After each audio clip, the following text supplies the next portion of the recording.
Para bapak dan ibu dan saudara-saudari sekalian yang kami cintai dalam Yesus Kristus,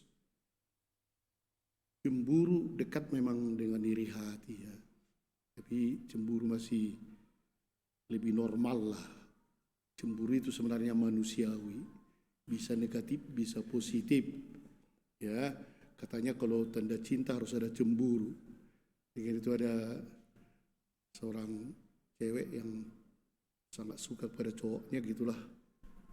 Dia tanya, "Abang di mana sekarang?"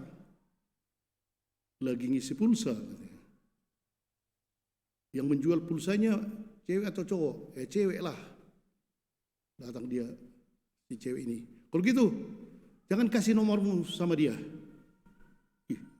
Tapi membeli pulsa bagaimana tak kasih nomor? "Tunggu aku datang," katanya. "Aku masih di Parapat." Wah, itulah cemburu buta lah namanya itu kan itu. Tapi ada baru-baru ini yang luar biasa di salah satu negara Amerika Latin. Baru mereka menikah, tapi si perempuan ini sangat obsesif lah namanya, kan sangat ingin memiliki dan sangat ingin menguasai dan laki-laki suaminya ini. Jadi dia lihatlah, wah di handphonenya. Jadi tertulis itu, "Kemungkinan sekali hari ini saya agak terlambat, maafkan aku." Langsung istrinya itu menuduh, "Berarti kau berjanji dengan seseorang?" "Enggak, aku memang terlambat ke kantor itu." "Mana ada ke kantor begini loh." Ditikamnya suaminya dan mati memang suaminya itu. Terjadi itu kan, itulah cemburu apalah namanya itu kan, maut ya, dan akhirnya dia dipenjara, suaminya mati. Nah, ini pada hari ini kita dengarkan bagaimanakah kengerian ya, dari iri hati dan cemburu ini dalam kitab suci. Apa sebenarnya yang terjadi dengan Kain ya dan adiknya Abel? Kain memang petani, jurusan pertanian rupanya dia, tamatan USU ya. Abel jurusan peternakan. Dan memang pada waktu itu ada Yahudi ialah ketika ada musim panen pada waktu tertentu, itulah nanti menjadi Pentakosta, mereka ada altarnya, mungkin pada masa itu sudah ada juga, dan membuat di sana persembahannya dan dibakar. Katanya kalau diterima Tuhan, asapnya akan lurus ke atas. Dan sama-sama mempersembahkanlah Kain dan Abel. Yang terjadi ialah, itu gambar-gambar waktu kecil dulu ditujukan, masih saya ingat. Kain membakar, kemana-mana asapnya.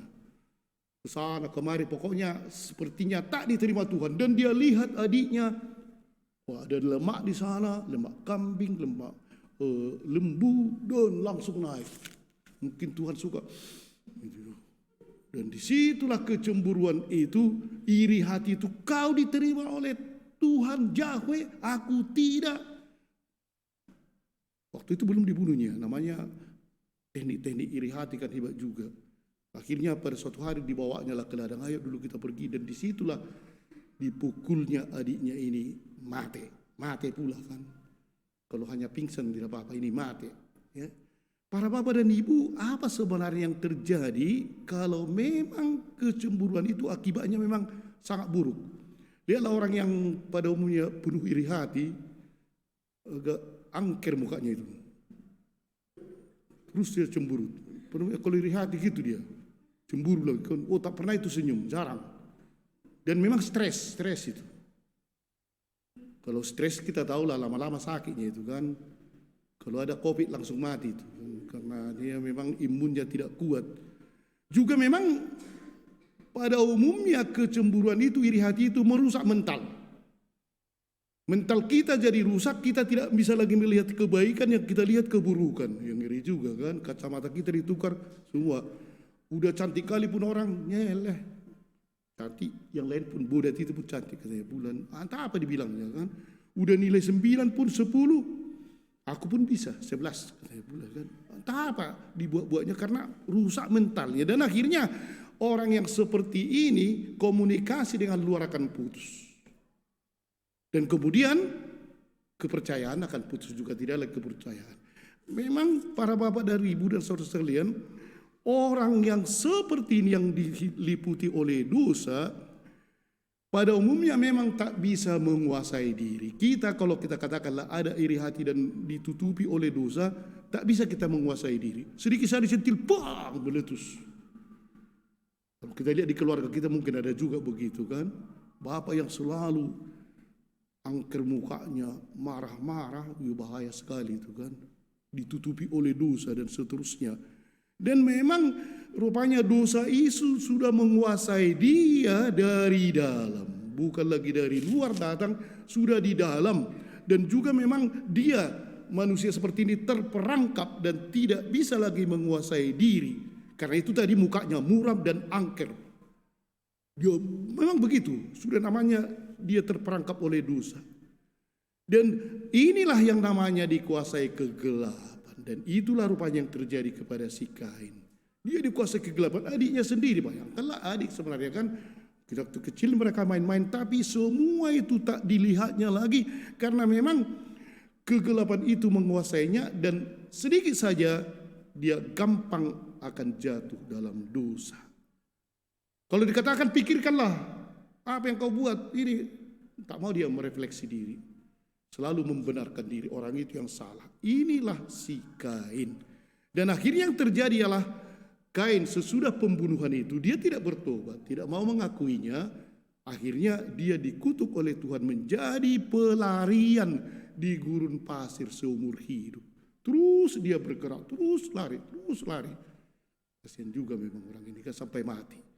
Para bapak dan ibu, dan itulah rupanya yang dilihat oleh Yesus di mata dan di hati dan di tubuh, di sikap orang-orang Farisi. Berdebat mereka, dikatakan di sini bersoal jawab dengan Yesus. Ada kekak, bersoal jawab. Mana bisa dilawan Yesus sebenarnya kan? Tapi ketika orang itu tidak mau, namanya tertutup, terperangkap oleh tadi itu marah atau cemburu atau iri hati kepada Yesus. Karena Yesus menjadi lebih tinggi, mereka lebih rendah. Dan Yesus ini orang berdosa menurut mereka, terperangkap dalam pandangan itu. Mereka tak mungkin bisa menerima tanda apapun. Apapun yang baik yang diberikan oleh Tuhan. Sebenarnya sudah disembuhkan yang buta, orang kusta dan lain-lain. Itu tidak cukup. Mereka minta, untuk mencoba dia mereka minta daripadanya, berikanlah suatu tanda dari surga. Maunya datanglah dari sana, entah si Musa atau datanglah malaikat di hadapan. Itu betakkan percaya. Dan melihat itu, hati yang terperangkap oleh dosa itu, Yesus tak bisa berbuat apa-apa. Dan akhirnya dia mengatakan, angkatan ini minta tanda. Aku berkata, sungguh kepada angkatan ini sekali-kali tidak akan diberikan tanda. Angkatan itu, ya mereka itu. Tapi kita sebenarnya orang-orang yang mempunyai terperangkap kepada dosa dan tidak mau merefleksi dan tidak mau membuka hati kepada Tuhan, Tuhan akan mengatakan, tak bisa ku berikan keselamatan, tak bisa ku lepaskan kau, tak bisa ku berikan kepadamu solusi dari persoalan. Udahlah, Yesus agak sulit mengatakan mati aja kau. Ya. Untuk si Kain pun tidak dimatikan. Tidak akan ada yang membunuh kau. Masih diberikan kesempatan. Begitulah para bapak dan ibu. Marilah kita membuka hati. Jangan sampai Yesus mengatakan kepada kalian sekali-kali tidak akan diberikan tanda lalu meninggalkan kita. Jangan. Kita masih harus membuka hati. Mungkin ada terperangkap, lepaskan perangkap itu dan Tuhan akan memberikan solusi. Amin.